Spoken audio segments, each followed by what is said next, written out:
the first thing is we don't usually place them. I mean, they come with them.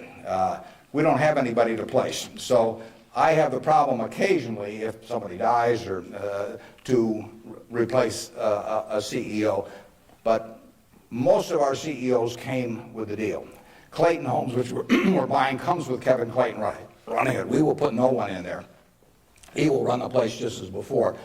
But in terms of the personal quality, when a seller comes to me with a business, whether it's Clayton or any of the others, Ike Friedman at Borsheim's, Mrs. B at Nebraska Furniture Mart, when they come to me, the first question I have to ask myself, because I'm counting on them to run the place, I have to decide, do they love the money or do they love the business?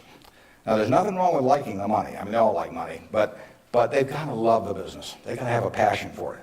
Because if I give them a whole bunch of money and they love the money and they don't love the business, no matter what they tell me, 6 months from now they'll be gone. You know, I mean, they'll just all of a sudden say, why am I getting up at 7 in the morning just so I can send a lot of money to Omaha? You know, I mean, it won't work. So they have to love the business. I mean, I want people with a passion for the business. I used to say that I had a one-line employment form, one-question employment form. The question was, are you a fanatic? You know, if you answered yes, you got the job. Because I want somebody who's fanatic about their business.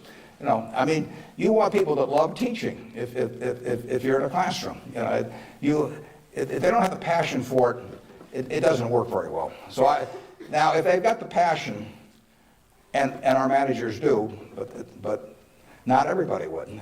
The financial operators don't. We've never bought a business from an LBO operator or a financial operator, because they don't give a damn. I mean, all they want to do is make sure your check clears, and they're gone.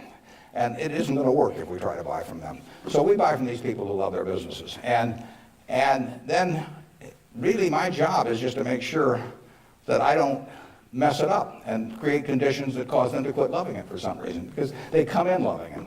Only I can mess it up.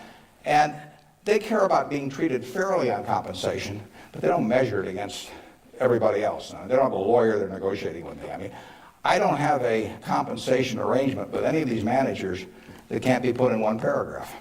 You know, and then I go to other companies where they have a lawyer come in and there's 80 pages, you know, and it tells what's happened, you know, how much they get paid at severance if they end up going to jail. You know, I won't deal with somebody that thinks that way.